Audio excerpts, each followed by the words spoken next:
Bismillahirrahmanirrahim. Alhamdulillahi Rabbil alamin. Wassalatu wassalamu ala habibi ilahil alamin. Abil Qasim Muhammad. Wa alihi tayyibin at-tahirin wa ashabihi al-mayamin al-muntajabin. Assalamualaikum warahmatullahi wabarakatuh. Alhamdulillah, malam ini kita berjumpa kembali. Kita berada di dalam kuliah atau pengajian Maqasidus Syariah. Kita akan melanjutkan pembahasan tentang prinsip la darar wa la dirar dalam hubungan kekeluargaan. Kitab yang dipergunakan dalam pengajian kita sekarang yaitu kitab Ad-Durar fi Fiqhil Islami. Ini dari Dr. Ahmad Muwafiq. Dan yang kita bahas adalah bagian dari Anwa'ud Durar fil Alaqatil Mukhtalifah. Berbagai macam doror dalam berbagai hubungannya. Yang dibahas dalam kitab ini meliputi 4 hubungan, 4 kaitan. Yang pertama, al-mabhasul awal, ad-darar fil alaqatil usriyah. Ad-darar di dalam hubungan kekeluargaan. Itu yang akan kita bahas sekarang ini. Tapi sebelum lagi sampai ke situ, sambil mengulang lagi ingatan kita, bahwa ketika Allah Subhanahu wa ta'ala dan Rasulnya menetapkan satu aturan tertentu yang kita sebut syariah, terkandung di dalamnya al-maqasid. Terkandung di dalamnya itu tujuan dari syariat itu. Jadi untuk menjawab pertanyaan, untuk apa sholat? Kita nanti membaca Al-Quran, baca hadis-hadis Nabi. Dari situ kita mengambil kesimpulan. Misalnya dari ayat Al-Quran, kalau kita ditanya, mengapa kita harus sholat? Kata Al-Quran, aqimis sholata li dzikri. Tegakkan sholat itu agar kamu berzikir kepadaku. Lalu untuk apa berzikir? Kata Al-Quran, ala bidzikrillahi tatma'innul qulub. Dari situ kita membuat proses yang kita sebut deduktif atau istiqra dalam bahasa Arab. Allah mewajibkan kita sholat atau menyuruh kita melakukan sholat agar kita memperoleh ketentraman hati. Dalam ayat yang lain, dikumpulkan, selain untuk ketentraman hati, sholat itu juga untuk mencegah kita dari perbuatan keji dan munkar. Dari situ disimpulkan, itulah yang kita sebut maqasidus syariah. Nah, para ulama menyimpulkan bahwa syara itu atau syariat itu atau peraturan-peraturan agama itu, kalau disingkatkan dari seluruhnya itu, dimaksudkan untuk kebaikan, untuk kemaslahatan, atau untuk kesejahteraan, untuk kemaslahatan diri, untuk kemaslahatan agama, untuk kemaslahatan keluarga, untuk kemaslahatan harta, untuk pengaturan hidup kita, untuk kebahagiaan kita. Lalu mereka simpulkanlah, untuk itu agama diturunkan. Satu, kata disebut jalbul masalih, untuk mendatangkan tadi kesejahteraan, kebaikan, untuk mendatangkan kebahagiaan, untuk mendatangkan kesenangan, jalbul masalih. Jadi kalau syariat itu dijalankan, kita tahu bahwa itu untuk kebaikan kita dan kebaikan hal-hal yang berhubungan dengan kita atau hal-hal yang berkaitan dengan kita. Bersamaan dengan itu, bersama dengan jalbul masalih adalah dar'ul mafasid, menolak kerusakan. Jadi mendatangkan kebaikan dan menolak kerusakan. Kerusakan itu disebut doror. Dan prinsip doror itu disebutkan oleh Nabi Shallallahu Alaihi Wasallam dengan kalimat pendek, la dororo wala diroro, tidak mendatangkan kerusakan, tidak mendatangkan kesusahan, tidak mendatangkan kezaliman, dan tidak memadaratkan dan tidak dimadaratkan, tidak menyusahkan dan tidak disusahkan, tidak menzalimi dan tidak dizalimi. La yazlimuna wa la yuzlamun, tidak berbuat zalim dan tidak membiarkan diri kita dizalimi. Nah, itu kita sebut prinsip la doror. Dan kitab yang tadi saya perlihatkan adalah kitab yang berkaitan dengan pembahasan la dororo wa la diroro. Dan kita sampai kepada pembahasan prinsip la doror ini dalam kehidupan keluarga. Dalam pengajian yang lalu kita sebutkan bahwa kata doror disebut dalam Al-Quran yaitu 6 kali. Dan 4 kali berkaitan dengan kehidupan keluarga. Jadi betul-betul keluarga itu menjadi perhatian syariat yang luar biasa. Sehingga runtuhnya keluarga adalah runtuhnya syariat di dalam pelaksanaan yang bersangkutan.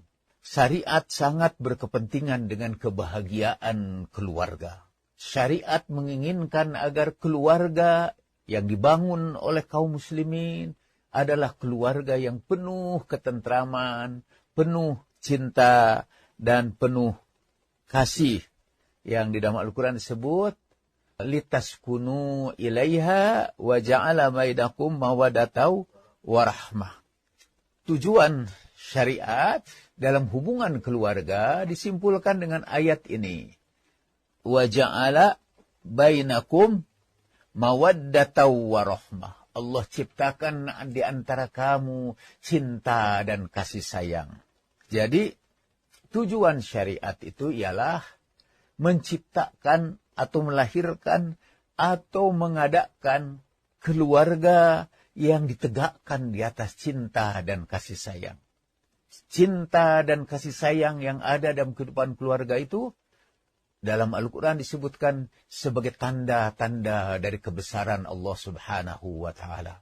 Wa min ayatihi an khalaqalakum min anfusikum azwajaw wa ja'ala bainakum litaskunu ilaiha wa ja'ala bainakum mawaddataw wa rahmah.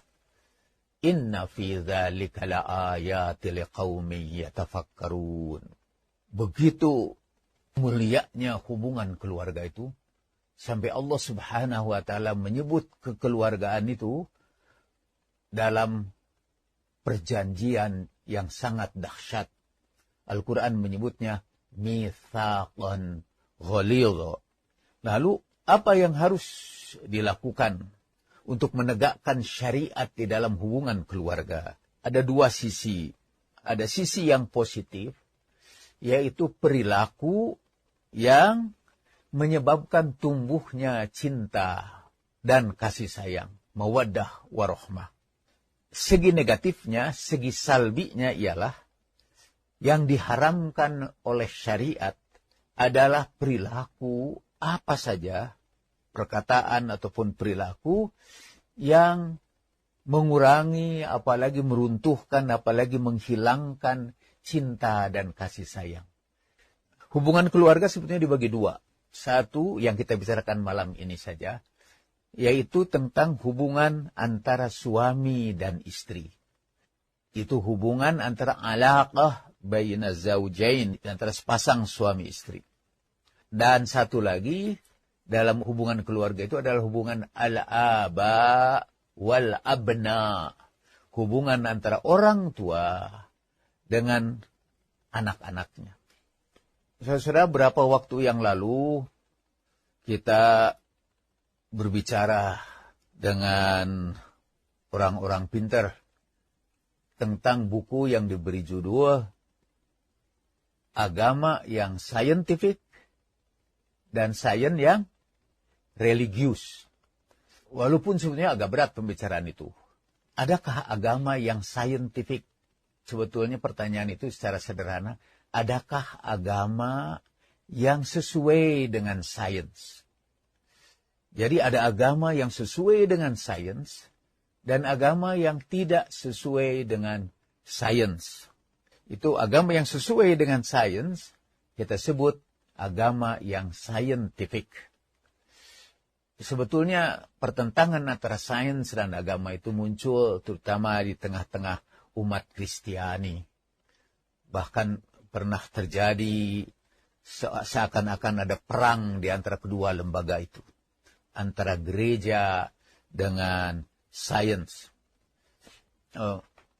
Nah, kita bisa mengklaim bahwa Islam sama sekali tidak pernah bertentangan dengan sains. Tapi tidak semudah itu. Islam yang mana sebetulnya? Agama Islam juga itu ada yang scientific, ada yang tidak scientific. Malah mungkin bertentangan dengan sains sama sekali. Walaupun tidak perang sih di dunia Islam. Tapi ada beberapa hal dari agama Islam yang bertentangan dengan sains. Tapi kita harus berhati-hati bahwa yang bertentangan dengan sains itu apa? Agama itu abstrak. Agama itu tidak konkret. Kita menyebut agama pertama mungkin kepada teks, kepada nas istilahnya. Jadi kepada Al-Quran dan hadis itu kita sebut agama. Jadi mungkin pertanyaan itu bisa diterjemahkan, apakah ada pertentangan antara Quran dan hadis dengan sains? Yang paling banyak pertentangan itu sebetulnya tidak di dalam Al-Quran dan hadis, tetapi di dalam penafsiran Al-Quran dan hadis. Karena penafsiran itu juga disebut agama. Kemudian dalam pelaksanaan penafsiran tentang Al-Quran dan hadis. Boleh jadi, dan malah kan sering terjadi, bertentangan dengan sains. Kita tidak ingin membicarakan itu mungkin pada satu waktu. Nah, saya mengambil itu untuk menegaskan. Pertama, maqasidus syariah secara keseluruhan, bahwa agama itu harus mendatangkan kebaikan dan menghindarkan kemadaratan, itu sangat scientific. Sangat scientific, dan menurut saya juga sangat filosofis. Maksud sangat scientific itu tidak bertentangan dengan sains. Sains pada ujung-ujungnya, the ultimate values of science, nilai yang tertinggi dari sains ialah sains itu harus membantu manusia untuk mendatangkan kebaikan dan menghindarkan keburukan. Dan itu namanya maqasidus syariah. Nah, sebagai contoh pada malam ini, sebagian sudah disampaikan oleh Ustadz Miftah pada pengajian yang lalu.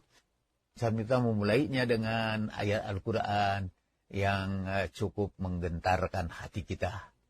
Bahwa nanti pada hari kiamat kita bisa saling mengadukan satu sama lain.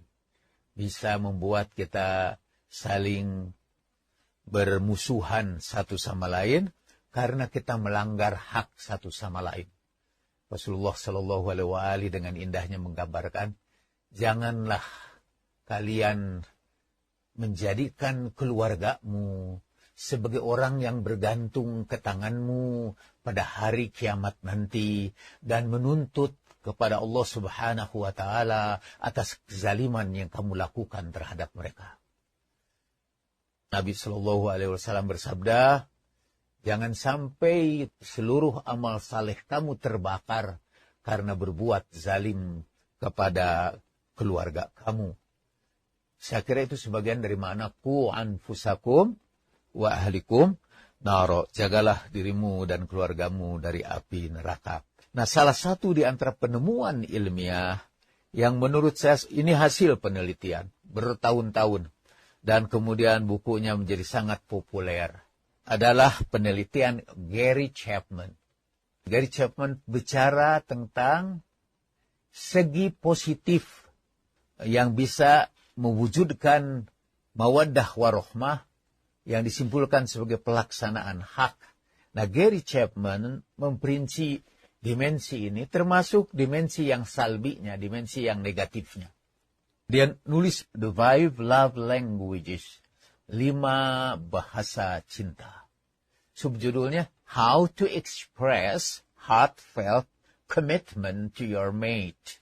Bagaimana kamu mengungkapkan komitmen yang sepenuh hati kepada pasanganmu.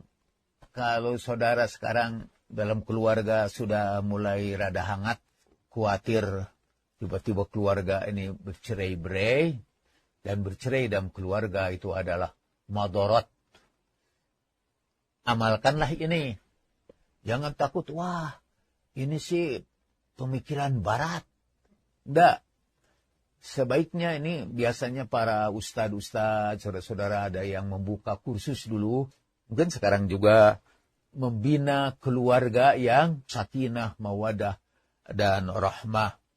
Kalau saya tawarkan sama ustadz itu, ustadz ini pakai ini, hasil penelitian ilmiah. Dia akan jawab, ini pemikiran barat sih. Dia lupa bahwa seperti kata Rasulullah Shallallahu Alaihi Wasallam, al-hikmah dhalatul mu'min. Dalam riwayat Imam Ali juga hampir sama dengan itu, ilmu pengetahuan itu, sains itu adalah barang yang hilang dari seorang mukmin. Apalagi hilangnya itu karena dianggap ini penemuan orang barat. Itu dianggap dhalatul mu'min. Dan seorang mukmin akan memungutnya dimanapun asalnya. Kalau kata Imam Ali, ambillah hikmah itu. Wala yadurruka min ayyi wi'ain kharajat. Dan jangan memusingkan kamu dari mana saja hikmah itu keluar. Bahkan Imam Ali berkata, ikuti hikmah itu. Walaupun dia datang dari mulut seorang munafik. Walaupun munafik, kalau yang keluar hikmah, ambil. Ini datang dari ulama, tapi yang keluar adalah niqmah, artinya siksaan, bukan hikmah. Itu tinggalkan aja. Kata tukang obat dulu ini, ada hubungannya dengan tukang obat sekarang. Dulu waktu kecil, tukang-tukang obat itu sering berkumpul di depan stasiun. Biasanya sambil menunggu kereta api, kami mendengarkan tukang obat itu menjual obatnya. Dan yang saya catat dari ceramah tukang obat itu di pinggir jalan sampai sekarang. Waktu itu saya masih di SMP lah. Tapi saya masih ingat ucapan tukang obat itu. Kata dia, ambillah telur itu. Walaupun keluar dari pantat ayam. Maaf saya menyebut pantat. Tapi tinggalkan titik-titik. Walaupun keluar dari titik-titik ulama. Saudara isi titik-titikin. Tapi sendirian aja. Tidak boleh meminta saya mengisinya. Karena saya akan mengucapkan kata-kata yang tidak layak diucapkan dalam pengajian yang mulia ini. Tapi ucapan dia itu, ambillah telur itu. Walaupun dia keluar dari belakangnya ayam. Saudara bisa melanjutkan kalimat itu. Tapi jangan ambil titik-titik. Walaupun dia keluar dari ustadz. Ini juga, ambillah the 5 love languages. Walaupun dia berasal dari Gary Chapman. Yang jelas bukan seorang muslim. Tapi jangan ambil. Kalau hal yang memadaratkan kita. Walaupun dia berasal mungkin dari seorang yang kita anggap ulama. The 5 languages of love itu untuk memudahkan kita semua. Saya terjemahkan dalam bahasa Indonesia. Dengan 3M.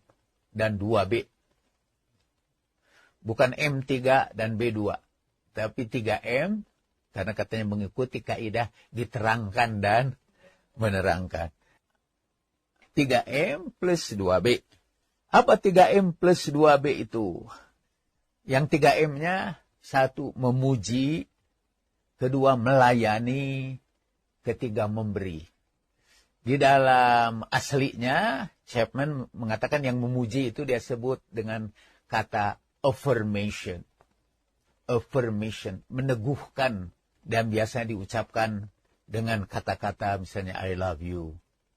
Imam Ja'far As-Shadiq salamullahi alaihi berkata, kalau seorang suami berkata kepada istrinya, uhibbuk, kata-kata itu tidak akan lepas dari hatinya abada. La yadhabu min qalbiha abada. Memberikan komplimen, mengungkapkan cinta itu harus ditampakkan. Makanya di dalam ayat ini disebutkan mawaddah. Bukan mahabbah, tapi mawaddah. Karena mawaddah itu harus diungkapkan, harus dibuktikan. Bisa dengan kata-kata secara verbal, atau bisa dengan yang non-verbal, yang tidak berupa kata-kata. Itu memuji disebutnya affirmation. Yang kedua, melayani. Melayani itu berkhidmat. Melayani istri. Sekedar memberikan asosiasi semudah diingat ketika mengikatkan tali sendal dari istri misalnya. Satu perkhidmatan yang paling kecil tetapi sangat berharga. Surah bantu istri untuk mencuci piring. Saya pernah baca bahwa Imam Khomeini tidak pernah mau menyerahkan piring bekas makanannya kepada siapapun karena beliau cuci sendiri. Beliau juga rada tidak enak membuka pintu atau menutup pintu di rumahnya itu atau di kamarnya itu istrinya. Dia selalu lebih dahulu untuk menutupkan. Pokoknya dia ingin berkhidmat sebaik-baiknya kepada istrinya. Melayani, memberikan perkhidmatan kepada istri. Betapapun kecilnya. Malah mungkin saya bisa ngetes ini, apakah sudah melaksanakan makosid syariah ini. Apakah ketika bangun tidur dalam ranjang yang sama dengan istri. Ini untuk laki-laki. Apakah bapak-bapak yang membereskan tempat tidur itu. Karena ini tugas istri, ya istri. Apakah yang menyiapkan makan pagi itu bapak atau diserahkan sama istri? Nanti skornya dijumlahkan aja, skor perkhidmatan. Bapak-bapak itu dihitung 0 kalau semuanya diserahkan kepada istri karena katanya itu tugas istri.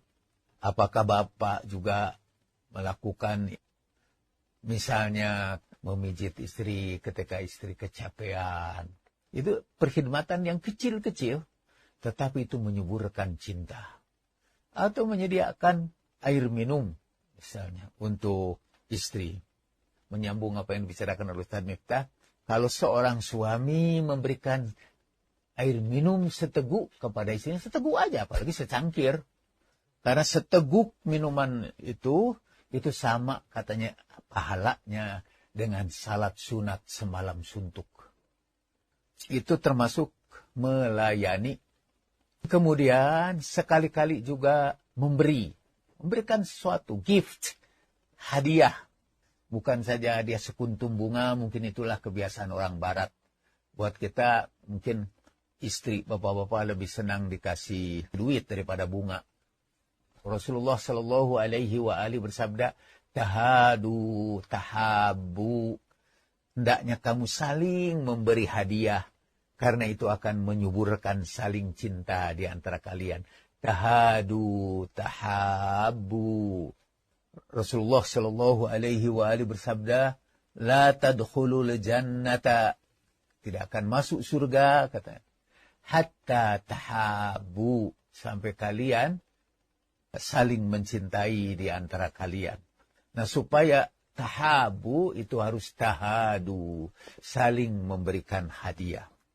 Di dalam komunikasi nonverbal yang saya pelajari di Fakultas Ilmu Komunikasi, kalau saudara ingin tahu apakah seorang perempuan itu menaruh perhatian pada saudara, ada komunikasi nonverbalnya bagi perempuan.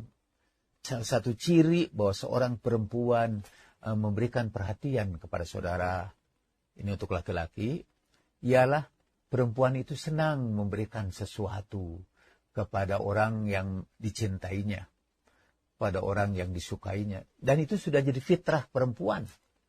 Mungkin orang Belanda nyebutnya ini vrouwelijk instincts. Kalau laki-laki lain lagi ini. Karena itu mungkin dianjurkan saya dan pembicaraan saya, perkhidmatan itu lebih banyak disyariatkan bagi laki-laki. lebih banyak daripada pada perempuan. Karena perempuan mungkin secara fitrahnya memang ingin berkhidmat kepada suaminya, ingin memberikan sesuatu yang terbaik untuk suaminya. Jadi memuji, melayani, dan memberi. Itu 3M. Memuji itu affirmation. Melayani dia sebut acts of service. Berbagai tindakan untuk perkhidmatan. Dan memberi itu dia sebut gift.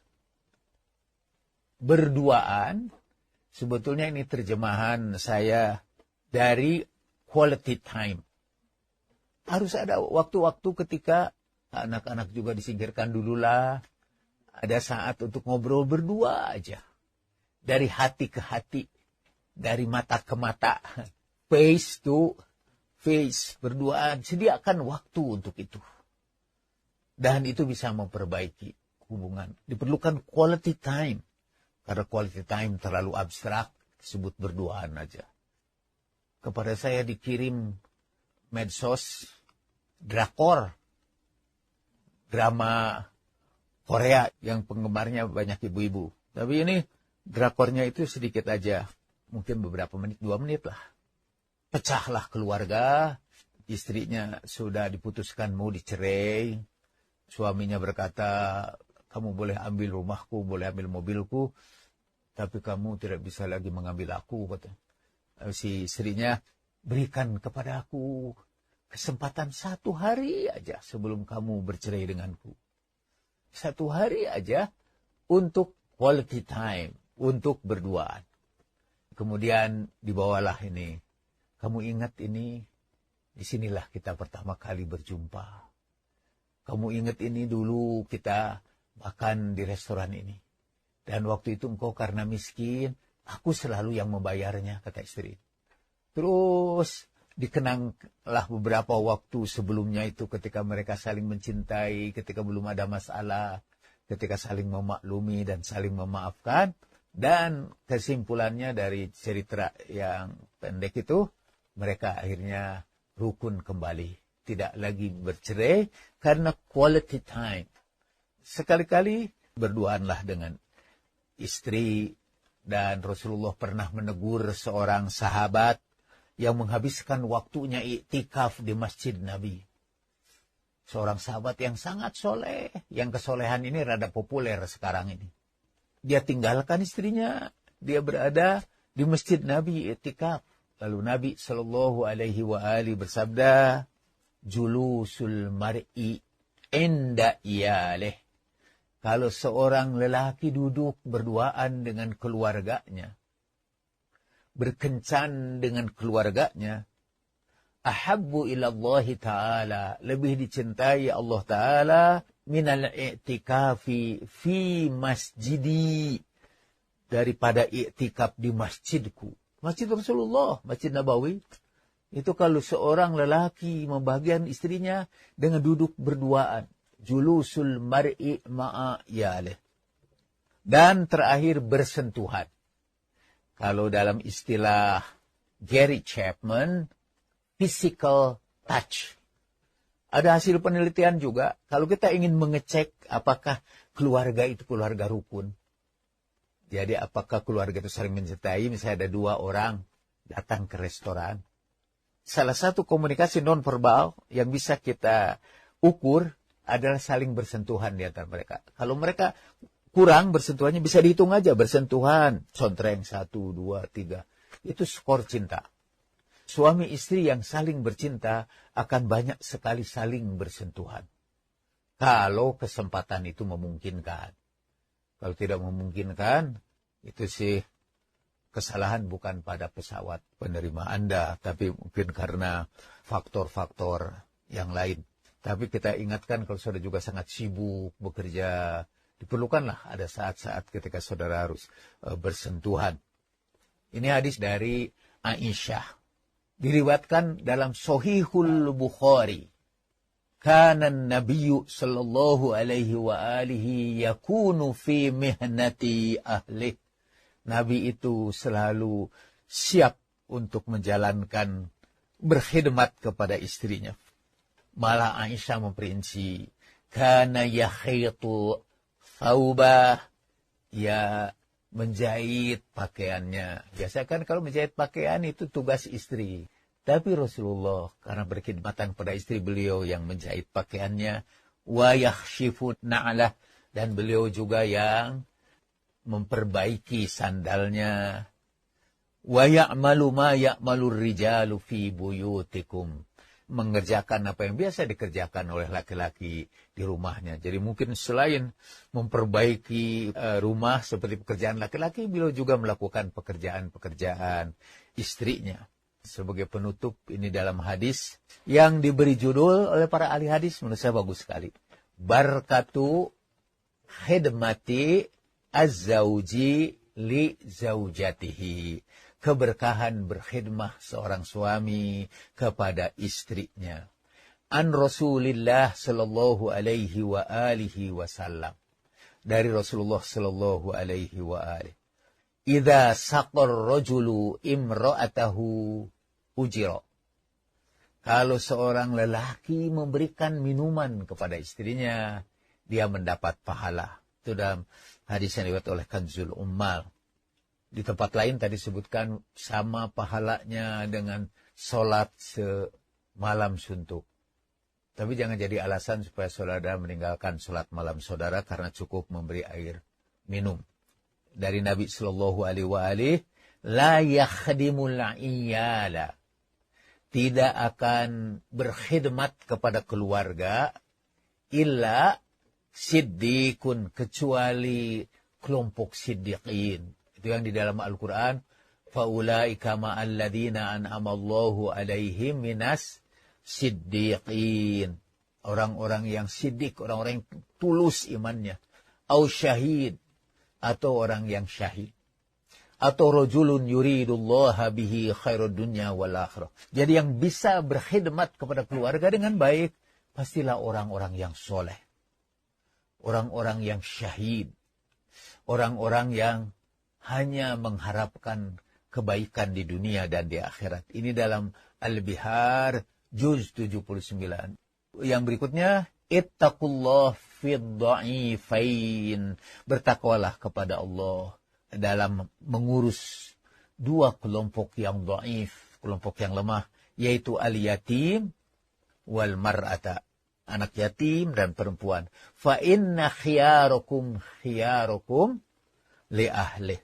Karena manusia yang paling baik di antara kalian, kata Rasulullah, manusia yang paling soleh, manusia yang paling takwa di antara kalian adalah yang paling baik memperlakukan keluarganya.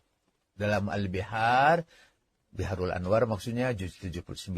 Nah tadi saya sudah bacakan tadi, julusul mar'i inda iyalih ahabbu ilallahi ta'ala min i'tikafi fi masjidi hada.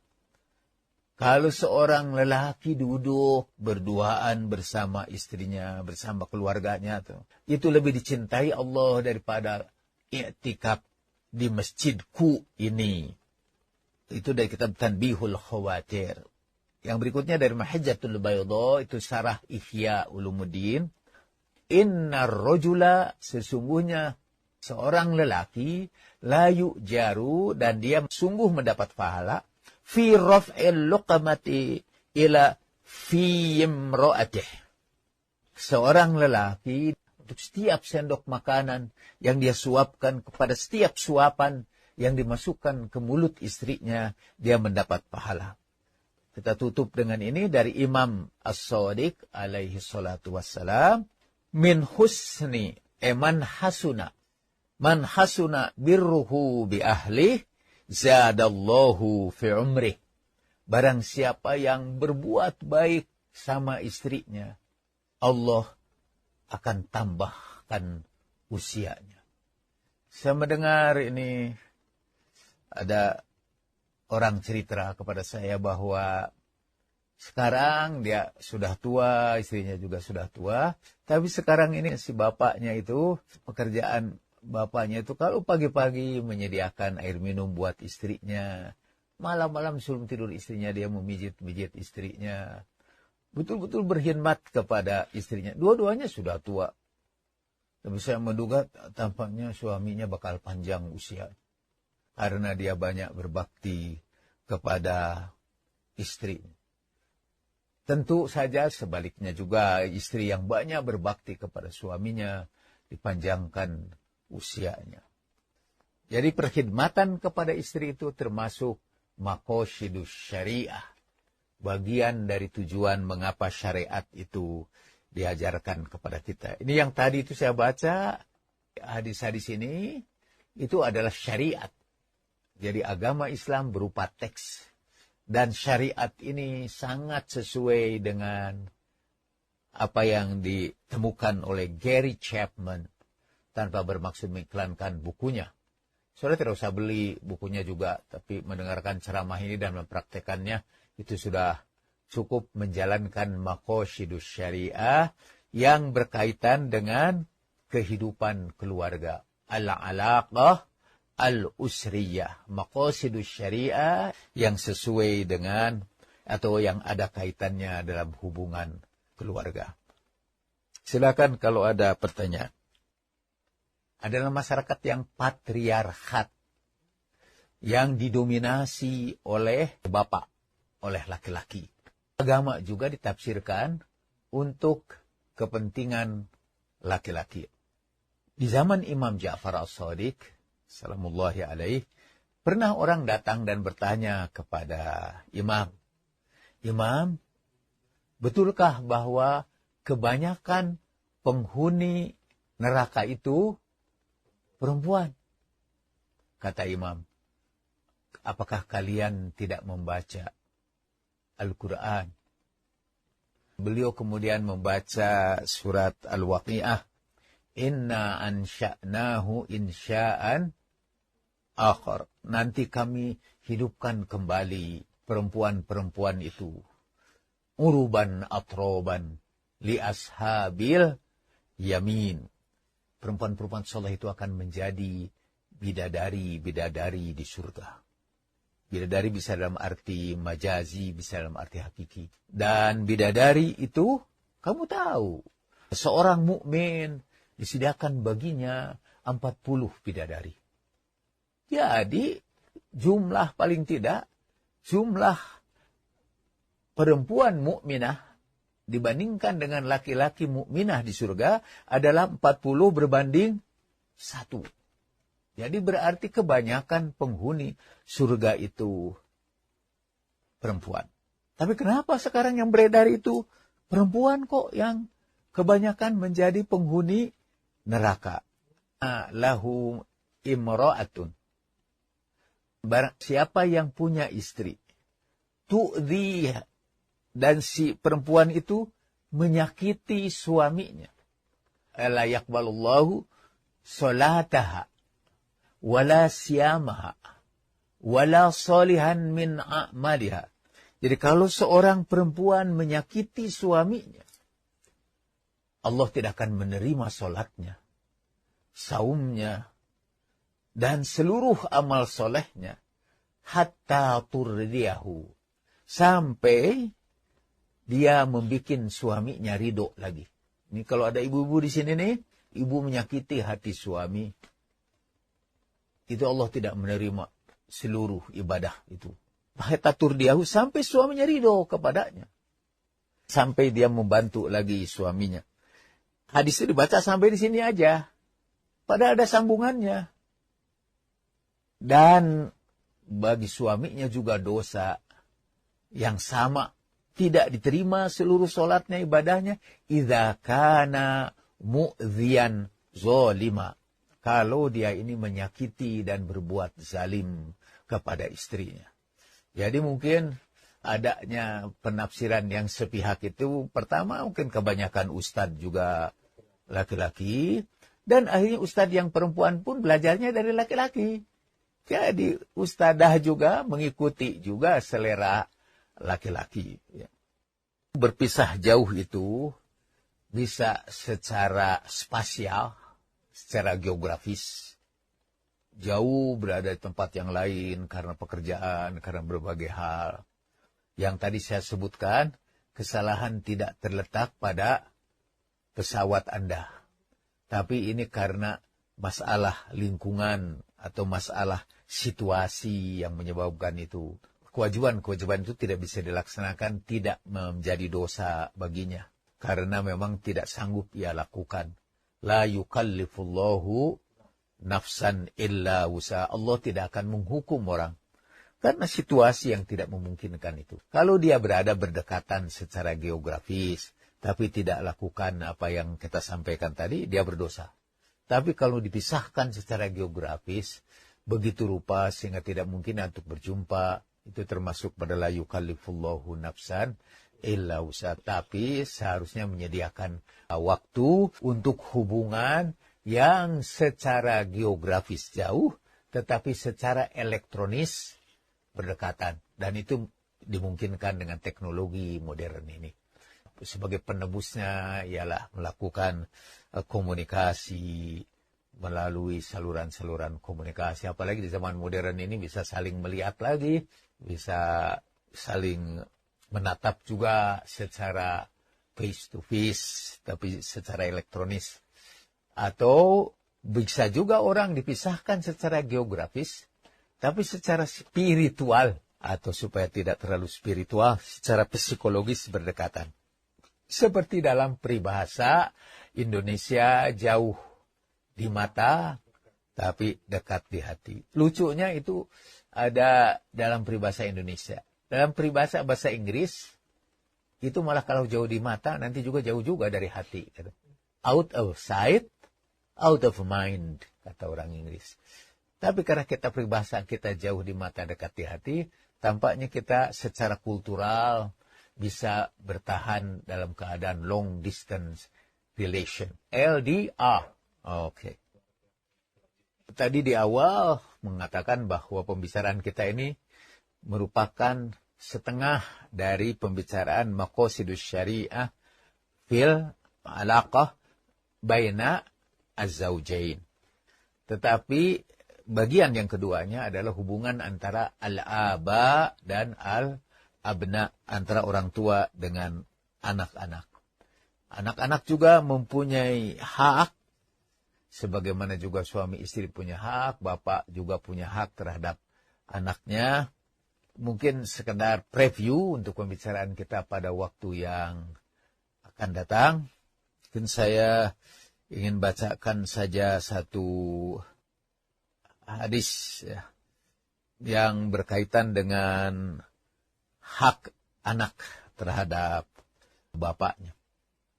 Tapi ini kebetulan hadisnya walaupun berkaitan dengan perempuan. Rasulullah SAW bersabda, barang siapa mempunyai anak perempuan 3 orang, fa-ahsana ilaihinna, dia berbuat baik, melayani keperluan anaknya, wa addabahunna, dan mendidiknya baik-baik.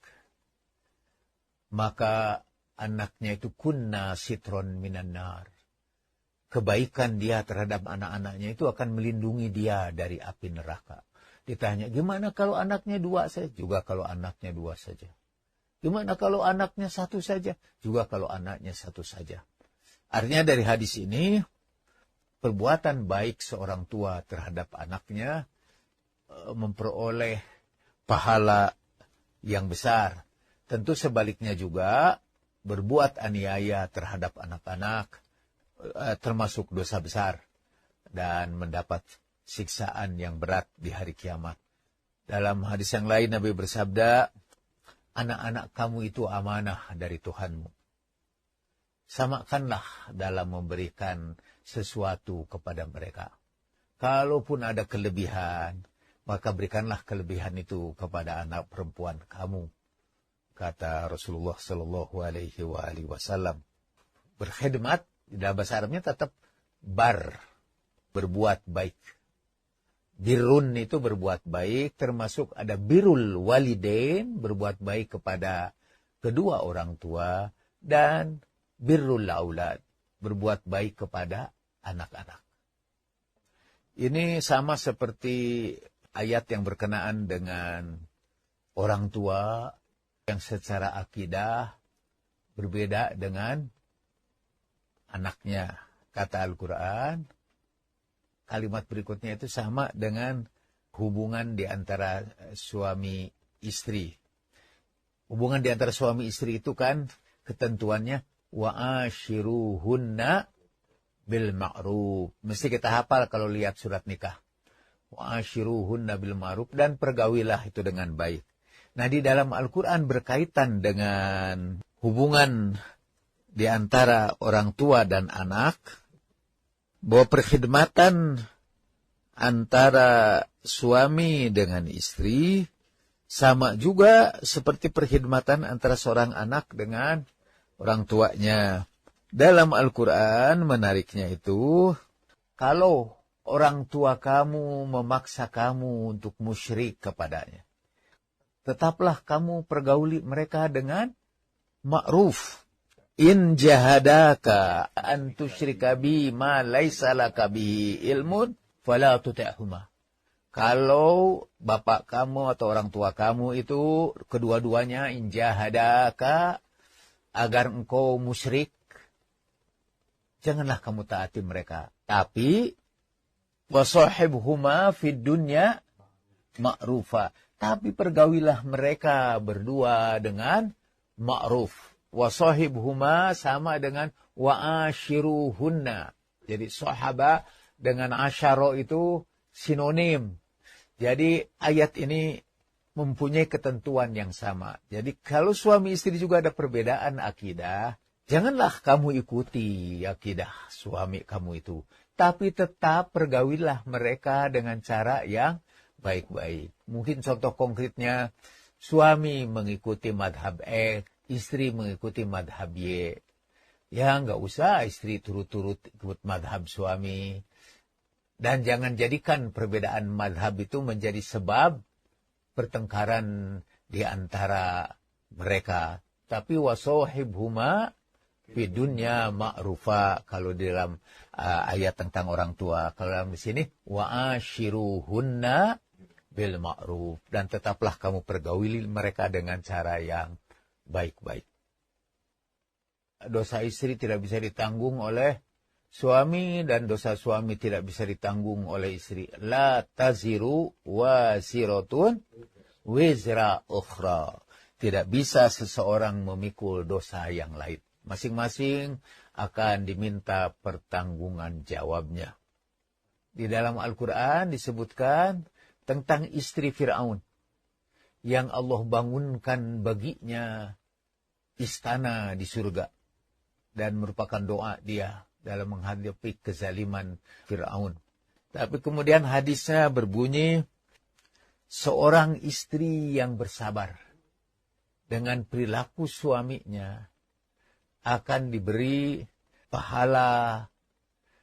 Suami yang sabar terhadap perilaku istrinya akan diberi pahala seperti pahala Nabi Ayub alaihi salatu wassalam. Istri yang sabar terhadap perilaku suaminya, maka ia akan diberi pahala seperti pahalanya istri Fir'aun itu, Asiyah binti Mazahim. Itu direnungkan saja hadis itu. Kalau seorang suami sabar tentang perilaku istrinya, dia akan memperoleh pahala sepahala Nabi Ayub alaihi salatu wassalam. Dan kalau seorang istri sabar terhadap perilaku suaminya, maka si istri akan mendapat pahala seperti pahala istri Fir'aun. Dan ayatnya menjelaskan tentang pahala istri Fir'aun itu. Tuhanku ibni baitan fil jannah. Tuhanku bangunkan bagiku rumah di surga. Itu diabadikan di dalam Al-Quran. Surat 66 ayat 11. A'udzu billahi minasyaitonir rajim. وَضَرَبَ اللَّهُ مَثَلًا لِلَّذِينَ آمَنُوا امْرَأَتَ فِرْعَوْنَ إِذْ قَالَتْ رَبِّ ابْنِ لِي عِندَكَ بَيْتًا فِي الْجَنَّةِ رَبِّ ابْنِ لِي عِندَكَ بَيْتًا فِي الْجَنَّةِ وَنَجِّنِي مِنْ فِرْعَوْنَ وَعَمَلِهِ وَنَجِّنِي مِنَ الْقَوْمِ الظَّالِمِينَ. Dan Allah berikan perumpamaan bagi orang-orang yang beriman. Istri Fir'aun ketika ia berkata, Tuhanku bangunkan bagiku di sisimu rumah di surga, dan selamatkanlah aku dari Fir'aun dan amalnya, dan selamatkanlah aku dari kaum yang zalim. Dalam surat At-Tahrim, surat 66 ayat 11. Hadis populer. Idza mata ibnu Adam in qata'a amaluhu illa min thalathin. Apabila mati anak Adam, terputus seluruh amalnya kecuali 3. Dan yang ketiganya adalah doa anak yang soleh. Wa waladun solehun yad'ulah. Dan anak soleh yang mendoakan dia. Di situ disebutkan. Idza mata ibnu Adam. Nah, kalau Bapak Ibu itu Katolik. Tapi kan dia anak Adam. Saya sering menambahkan, bukan anak monyet. Jadi dia anak Adam. Bahkan di dalam Sahih Muslim, tidak ibnu Adam. Tapi Sahih Muslim bunyinya, idza mata insanun. Apabila mati seorang manusia. Jadi siapa saja, agamanya apapun, asalkan dia seorang manusia, doa-doa anaknya sampai kepadanya. Apapun perbedaan madhab atau agama. Karena dalam hadisnya disebutkan, idza mata ibnu Adam. Atau idza mata insanun. Kalau ada hubungan kemanusiaan di antara keduanya. Apalagi kita disuruh berbakti kepada orang tua. Dan kebaktian kita kepada orang tua, dalam madhab yang saya anut, itu berlangsung terus. Walaupun orang tua kita sudah meninggal dunia. Tidak in qata'a, tapi akan terus bersambung. Termasuk doa akan terus mengikatkan antara kita dengan orang tua kita. Sekali lagi, apapun perbedaan agama di antara kita.